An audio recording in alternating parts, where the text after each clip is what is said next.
انہ یعلم الجہر وما یخفی، بے شک وہ جانتا ہے ہر کھلے اور ہر چھپے کو۔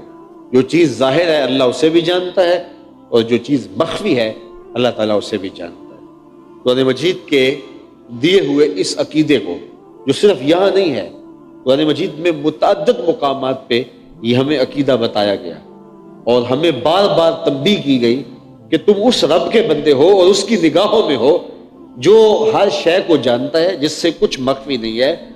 تم اپنی باتوں سے کیسے لوگوں کو فریب دے سکتے ہو، لوگ تمہیں فریب دے سکتے ہیں، لیکن تم اپنی باتوں سے، اپنے رویوں سے، اپنے انداز سے اپنے رب کو فریب نہیں دے سکتے۔ ارا زبیبا نملۃ السودا، کالی رات کے اندھیرے میں کالے پتھر پر جو چیونٹی چلتی ہے اور اس کے مہین سے قدموں سے سینہ سنگ کے اوپر جو لکیر بنتی ہے، جو کسی خوردبین سے بھی نہیں دیکھی جا سکتی، تمہارا رب اس کو یوں دیکھتا ہے جس طرح دیوار چین کو دیکھتا ہے، اس کی نظر سے کوئی پوشیدہ نہیں ہے۔ تو کیا دماغ کی سکرین پہ آنے والے خیالات سے وہ ناواقف ہے؟ کیا وہ تمہارے دل کے اندر جو وسوسے آتے ہیں کیا اس سے وہ بے خبر ہے؟ تو جو تم بظاہر نیکی سمجھ کر کے لوگوں کو تاثر دے رہے ہو کہ یہ نیکی ہے، لیکن تمہارے دل کے گوشے کے اندر کوئی اور منصوبے ہیں، تو کیا تمہارا رب ان منصوبوں سے بے خبر ہے؟ کیا تم لوگوں کو تصنع بناوٹ سے، اپنے عمل سے ریاکاری کر رہے ہو، اور لوگ سمجھتے ہیں یہ سجدہ کر رہا ہے، لمبی نماز پڑھ رہا ہے،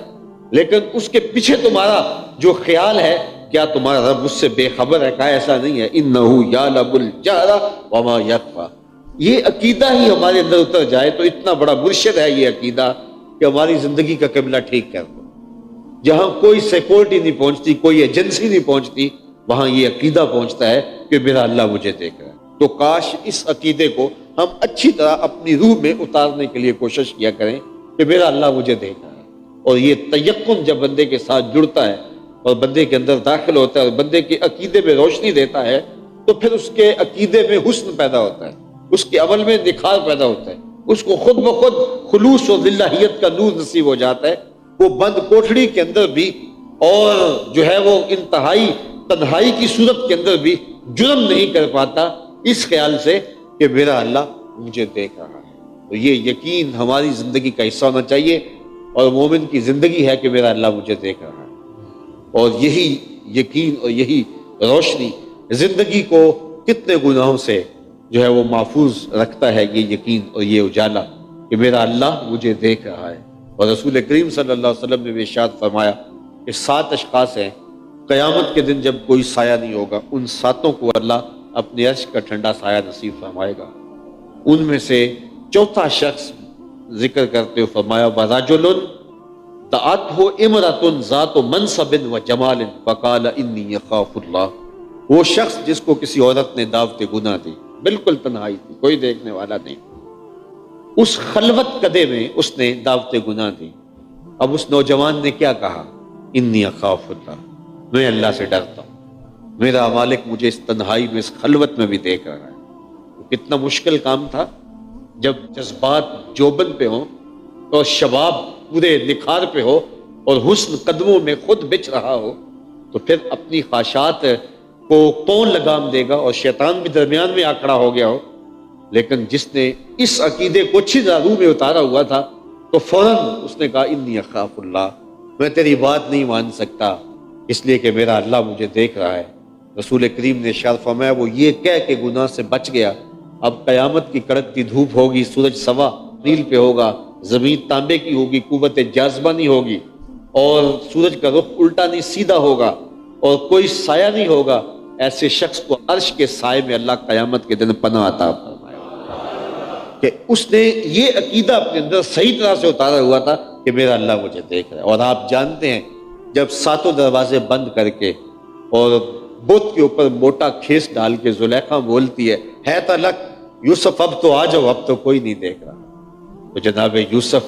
کیا جواب دیتے ہیں؟ یہی عقیدہ ہے جو زندگی میں چراغاں کر دیتا ہے۔ قال معاذ اللہ، کہا میں اللہ کی پناہ میں آتا ہوں، تو دروازے بند کر کے لوگوں کی نگاہوں سے چھپ گئی اور موٹا کھیس ڈال کر اس پتھر کی بنی ہوئی مورتی سے بھی حیا کرتی ہے، میں کیا اس رب سے حیا نہ کروں جو 7ویں کوٹھڑی میں بھی دیکھ رہا ہے؟ اور پھر اتنی روشنیاں برسی کے گناہ کا تصور بھی محال ہو جاتا ہے۔ شہزادی ہے لیکن ملکہ کے حسن کو ٹیڑھی نگاہ سے بھی نہیں دیکھا، یہ یقین تھا کہ میرا اللہ مجھے دیکھ رہا ہے۔ تو انسان کے عقیدے میں جب یہ یقین اتر جاتا ہے، اس کی روح کے اندر یہ عقیدہ سرایت کر جاتا ہے کہ میرا اللہ مجھے دیکھ رہا ہے، تو پھر یقیناً جو ہے وہ انسان جرم نہیں کر پاتا۔ آج کل یہ مشاہدہ آپ بھی کرتے ہیں، یہ مشاہدہ میں بھی کرتا ہوں۔ 18-19 گھنٹے کا روزہ ہو اور کڑکتی دوپہر ہو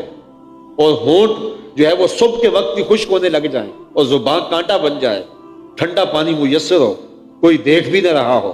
اور بندہ ایک گھونٹ بھی نہ پیے، یہ عقیدہ ہی ہے نا کہ میرا اللہ مجھے دیکھ رہا ہے۔ بعض اوقات یہ چھوٹے بچے روزہ رکھ لیتے ہیں تو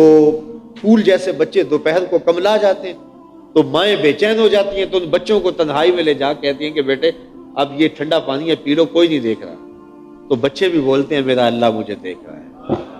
تو یہ یقین پوری زندگی میں اپنے ساتھ اچھی طرح جوڑ لیں۔ اس عقیدے کو قرآن نے ایک بار نہیں سینکڑوں بار قرآن کے دامن میں بیان کیا ہے کہ تمہارا اللہ تمہیں دیکھ رہا ہے، وہ خبیر ہے، اس کی نظروں سے کچھ اوجھل نہیں ہے، اس کی نظروں سے کچھ پوشیدہ نہیں ہے، تمہارے ظاہر کو جانتا ہے، تمہارے باطن کو جانتا ہے، جو زمین میں داخل ہوتا ہے اس کو بھی جانتا ہے، جو زمین سے نکلتا ہے اس کو بھی جانتا ہے، جو آسمان کی طرف اٹھتا ہے اسے بھی جانتا ہے، جو آسمان سے اترتا ہے اسے بھی جانتا ہے، تمہاری خلوت کو بھی جانتا ہے، تمہاری جلوتوں کو بھی جانتا ہے۔ وہ جس نے سب زمین سے چارہ نکالا، وہ جس نے زمین سے سبز چارہ نکالا، زمین کی کوک کو پھاڑ کر جب وہ چارہ نکلتا ہے تو اتنا